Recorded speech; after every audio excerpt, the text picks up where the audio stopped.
Congratulations! You are now the owner of a solid wall from Living Intent Yurt Company. Today we're going to be installing that solid wall and showing you how, as well as some tips and tricks. First step is schlepping all the material up to the platform. And then what you'll find is that it's much easier to install the flooring prior to installing the structure. So what we're doing is we're cutting a groove back 5 inches from the edge, and this is going to create an area that we can adhere the stud walls directly down to the subframe below. We're not going to want to put it on top of the flooring, as it'll capture the flooring, preventing the flooring from movement, which will create buckling if it's a floating floor. So what we're doing now is we're just checking to make sure that the platform is dead on 24 feet to the outside of the bender board. What we're doing here is we're trimming back a spot in the flooring for the door to sit. The way we do this is we set the door up and trace the back of it. The curve on the bottom of the door threshold or window will match the curvature of the platform. And so yeah, what we're going to be doing here is marking it and then trimming that back so it sits nice and flat.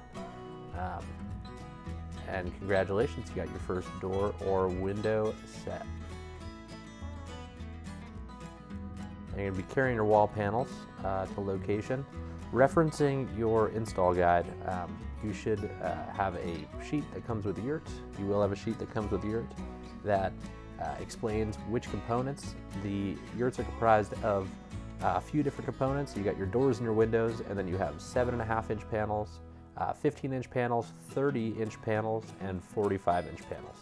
And that guide will show you which one. So what we're going to be doing here is leveling up the wall to the door to the side. We're using those pre-drilled holes that I'm pointing out right there and using that to fasten to the door or window frame. Yep, so you can see those pre-drilled holes there. We're going to be using those 2-inch screws provided to screw that right up to the frame. Right here, what we're doing is we're cutting our second window. Keith is doing a pretty fancy backwards cut for less blowout, but certainly just cut that going forward. Make sure your bit is securely fastened before you're screwing it down. But yep, and then now we're placing our second window. We've already trimmed back the flooring with that little groove, ready to receive the window. We're putting a bit of silicone underneath the window frame, and then actually just kind of squeezing that down. So as we push the window forward, it's going to create a nice waterproof seal underneath the frame.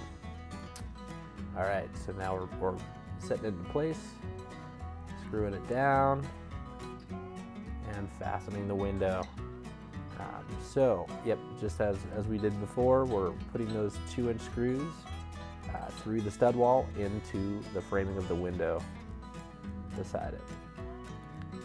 Yeah, and something I like to use is the quick squeeze clamps. They're great for while you're aligning everything to hold it into place.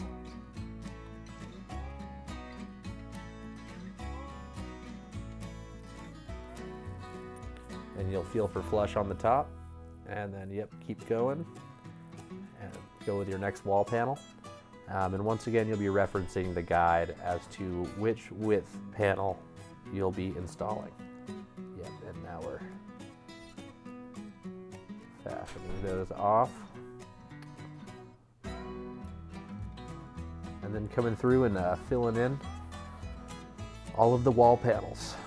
I've found that now, having put a lot of these up, it's sometimes best to install all the walls together before you fasten them down to the subfloor. I've dealt with a few platforms now that were not perfect circles or not perfectly the right size. Of course, you want your platform to be dead on the size it's supposed to be. Sometimes it's easier to assemble all the walls and then fasten it down, just to work within if it's you're slightly out of shape, or if the platform's slightly different size. All right, what we're doing here is we are screwing in the header sill.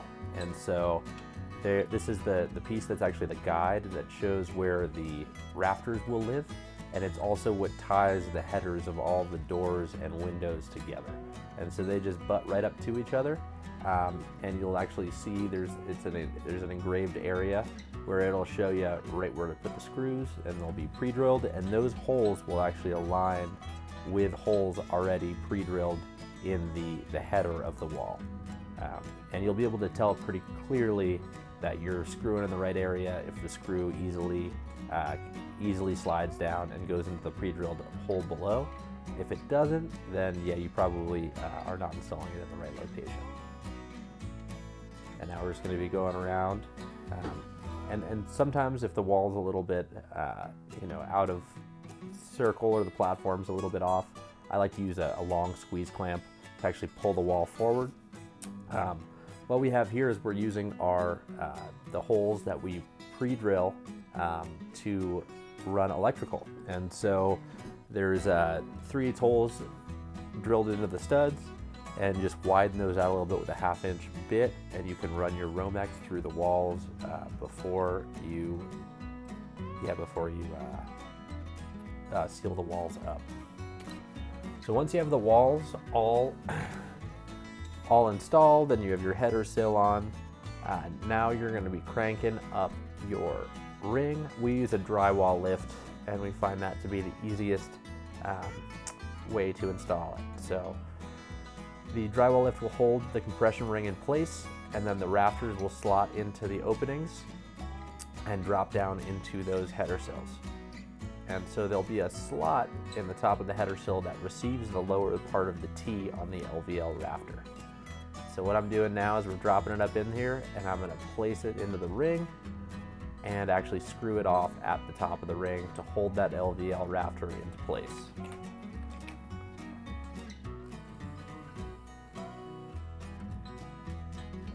Make sure you have a large enough ladder for this process here. So, yeah, and then going around, I like to put around 4 rafters in at different locations around, kind of equidistant from each other, just to keep the center of that ring and to stabilize it. Yeah, and then screwing that LVL off with the pre-drilled hole in the top of the ring.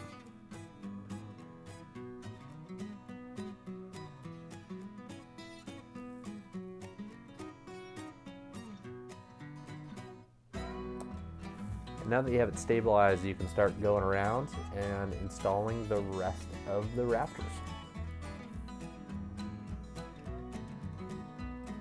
This is a hard hat zone. Luckily, Keith has those sweet dreadlocks that provide some cushion in case one of those LVLs would be coming down.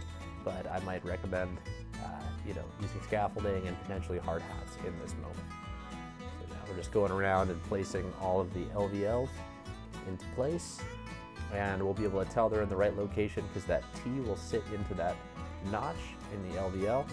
What I'm doing here is some of the last few are kind of hard to get into place, so I'm using one of our quick clamps to actually pull the rafter back and into the place. And now, yep, it's seated right in that little notch on the top of the header sill.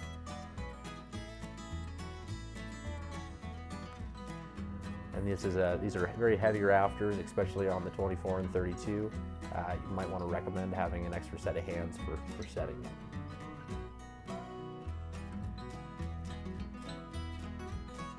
Now you're going to go around and make sure that you have all of the rafters, the LVL rafters, secured and screwed into the compression ring. Making sure all of them are seated fully up to the cups and there aren't any gaps between where the bamboo lower T is up to the compression ring. Making sure that's sitting nice and flush.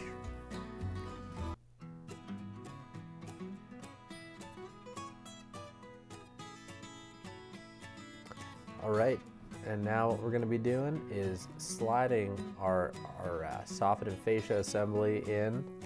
So we're sliding these components. These are going to ship without the vents in them. The black vents are a pressure fit, and I would install all of those into the component beforehand. We're going to slide that in.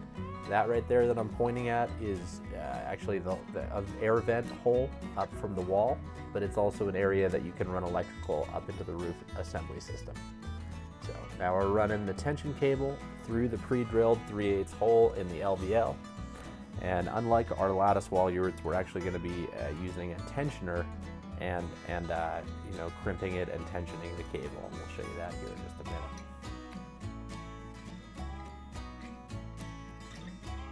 So just pulling it through, sliding it around the perimeter.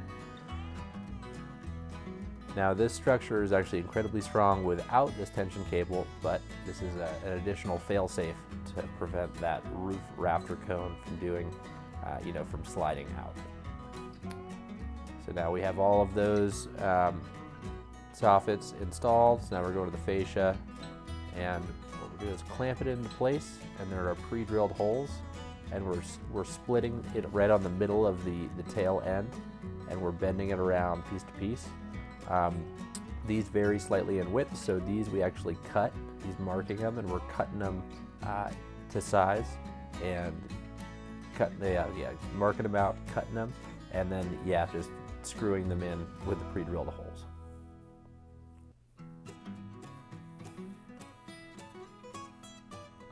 And now we're just going to be going around installing this marine grade mahogany around the perimeter of the roof system. Next, we're going to be dropping these little bamboo spacers into the little routed notches in the T's. What this does is this is a trim component to hide the break where the two different pieces of roof wood meet. So it's this curved piece, so that way when we drop the panels up into the roof, it hides where the two pieces of wood come together. So we got some pre-drilled holes here, and that is going to be how you fasten the roof down. These days I generally use a pin nail gun instead of all of the screws to screw down the whole roof system. I just shoot these in with pin nails. 3/4 inch pin nails. They drop right into place there, as you can see, and then we're going to be fastening it off either with the screws, or once again it's much faster with a brad nail gun and nailing these panels into place. So we're going to go around and install all those panels and then drop in the smaller components. And as you can see there, that's what those spacers were for. That's going to hide that transition piece. So these are all going to drop in. Yep. And as you can see here, I'm screwing off the roof assembly, but once again, a little bit faster. If you use a brad nailer, I have a battery powered one. You could also use, one with compressed air, just feeding the hose up through the center of the ring. We're going to want to get all these panels nice and secure. It's, especially in this environment where it's very hot in California, that wood will have a tendency to want to move, so just fastening them down. Next, once we have everything fastened down, we're dropping our poly-iso roof insulation into the roof assembly. So we're dropping it down, getting it all in there nice and tight, sliding them up, dropping them into place just like that. And very similar to our lower, to our wooden panels, there's an upper and a lower. Yep, and so we're just going to go fasten that cable and then use the tightener. All right, and so this is an optional additional insulation layer to make this compliant with energy calculations in California, but this is an additional layer of Mylar insulation. So once you have all that, the initial insulation down, there's this roof cone that you're going to slide down and fold around, making it a continuous insulation layer. So this is going to unfold around the perimeter, and then it's going to get taped.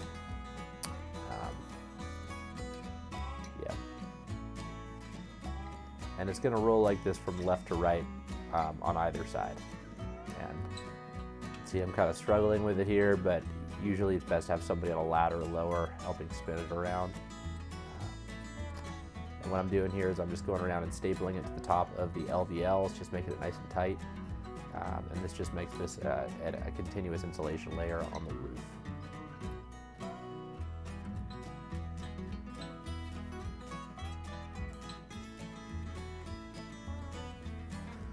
Now that we have that all done, we're going to use fortiflashing and seal the area around the perimeter. So this is just going to make a nice airtight seal. Also, if any moisture is wicking up through the plywood, a nice waterproof layer for us.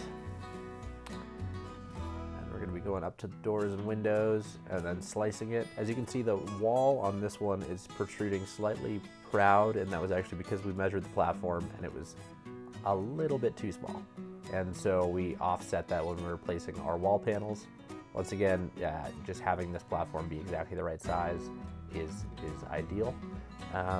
But if your platform is a little bit too small, you can set these walls out, the correct amount depending on how much smaller your platform is. Yep, then going right up to the windows and cutting it with a razor knife. And now underneath that threshold to wood, you're going to want to flash that with metal, but I always like to silicone it first, that threshold below the window. Yep, and now we're doing the vertical seam, so this is where actually the fabric is going to sit against, so we're using that same forward flashing to just seal up that transitional piece.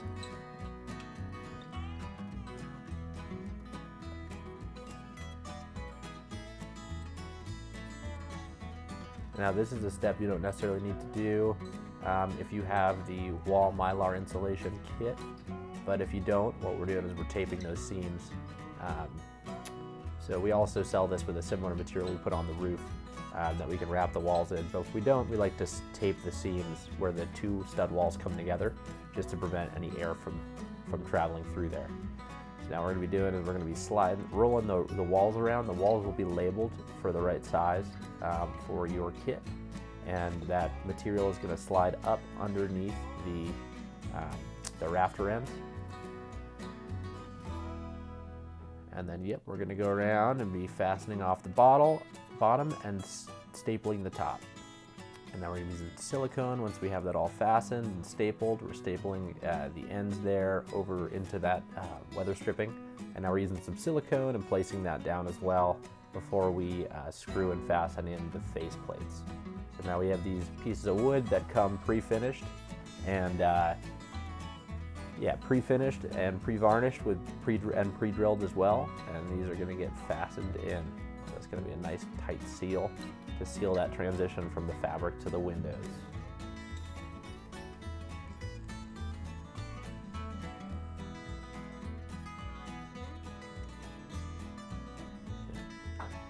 And you're going to repeat this step on all doors and windows.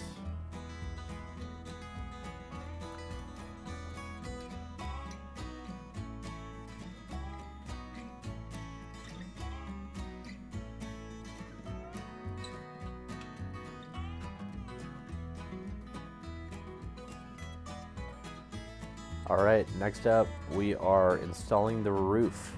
Now I use a tripod with a winch to bring it up. You can also bring it up on scaffolding or on a ladder. It's incredibly heavy if you've got the Duralast. It's a very durable material but very heavy. I find this to be the easiest one, but it requires pretty specialty equipment. So we're bringing that roof up, winching the roof up, and what we're going to be doing is rolling the roof down to the front of the door. So yeah, position it so that as it rolls directly downwards, when you unravel it, it's going to be rolling towards the front of the door. That way the rain diverters that we've welded on line up with your door frames. Now if you're using like a winch like this, what I like to do is then slide pieces of wood underneath to support it.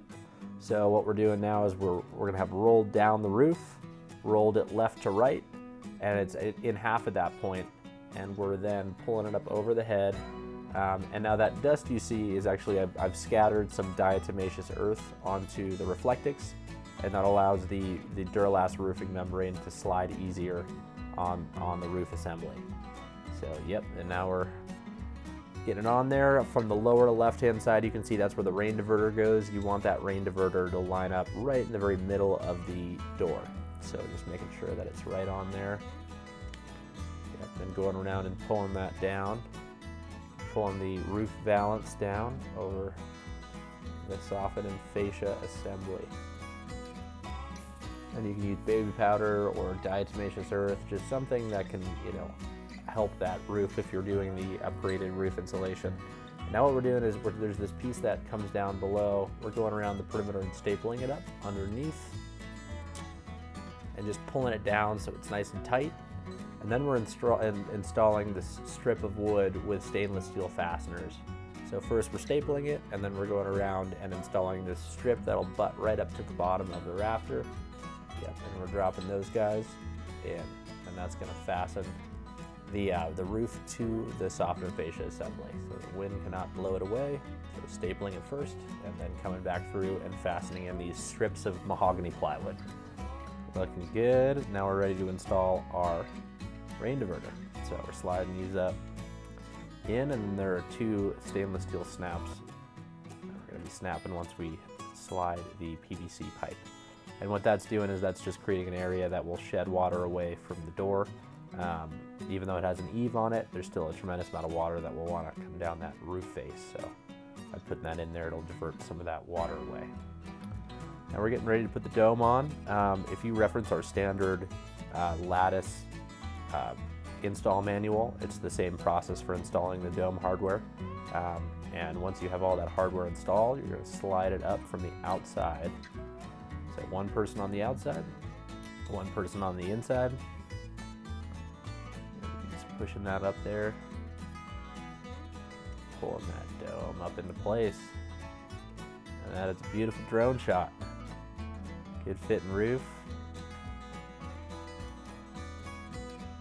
Yep, and then we're going to place that dome and install it. Once again, you'll be able to see the instructions of how the dome is installed on our standard lattice manual.